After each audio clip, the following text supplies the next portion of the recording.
Welcome back to the Iron Achilles channel, everyone.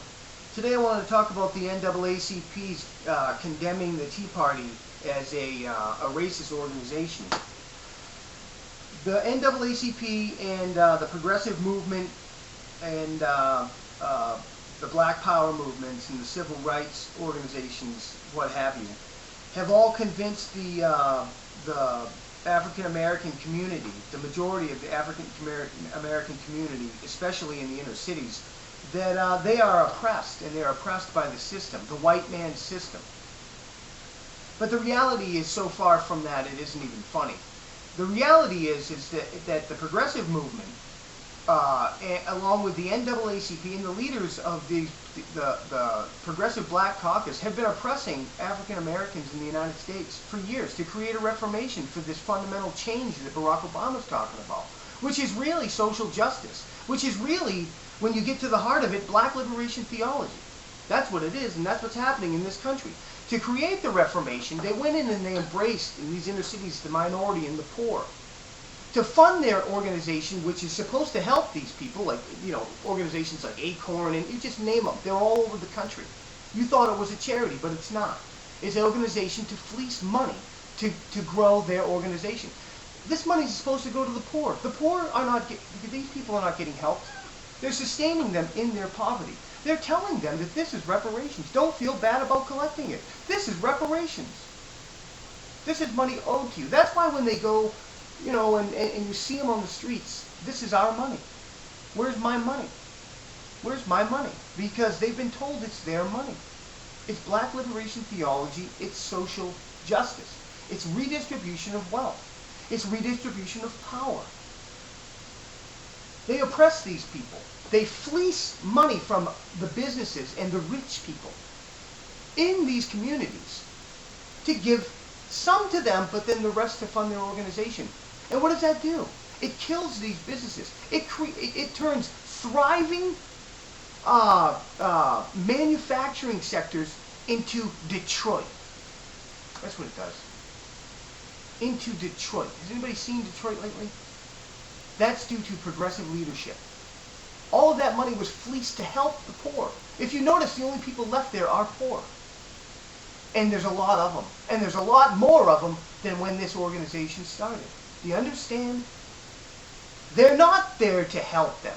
They're there to use them as a way to fleece money to fund their ideological organizations. It's black liberation theology. Redistribution of wealth and power. The ultimate problem with this is that it's not going to them. It's going to their organization. See, they're oppressing generations of black people in this country to get them to get their ultimate goal, because the ends justify the means. If they can fundamentally transform this country with black liberation theology in mind, and they end up with the power in the end, then the ends justify the means. Do you understand? Oppressing these black people. They want to think it's the system. They run the system. They infiltrated the system a long time ago. They infiltrated the education system that has dumbed down this country and has dumbed down the worst schools in this country are in the inner cities. If they cared about them so much, why are their schools so bad? It's because they don't want them to know. They're teaching them all the wrong things. They're dumbing them down, because dumb people are easily manipulated. And they're manipulating them through their churches and the black liberation theology. Reverend Wright preaches black liberation theology. You know what black liberation theology is? It's about Christianity.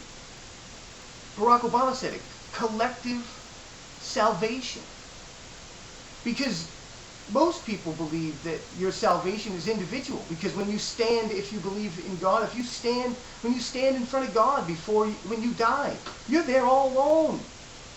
You're there all by yourself. It's your individual choices that you've made throughout your life that He will be judging, not your collective contributions. You. Obama doesn't see it that way. And he sees that if you're going to be saved and you're going to have salvation, you must give up everything that you have and side with the oppressor. Because black liberation theology is about the oppressor and the oppressed. And they've convinced the black people that they are the oppressed and that the white are the oppressor. But the reality is the progressive movement, the white elite and the black leadership are the oppressors. And they've dumbed these people down to the point where they don't even know what's real anymore. They don't know what America stands for anymore. They've been convinced that our Constitution does not apply to them. When we say we want to go back to our founding, we don't want to go back to slavery, but they've convinced these people that that's what we want. Literally. How dumb do you have to be to believe that? As dumb as they can make you. And they've made it that way. They've created it. Have you ever listened to some of these intellectuals? They don't even know what they're talking about. It's almost like they were not even brought up in this country. They're living in their own little third world that was created for them to create the Reformation. The financial system collapsing is you collectively giving that power and wealth back. Not willingly. People are losing their jobs, their homes, their property, their future. Because that's collective salvation. You're giving that power and wealth back. Not willingly. It's redistribution of wealth. It's theft.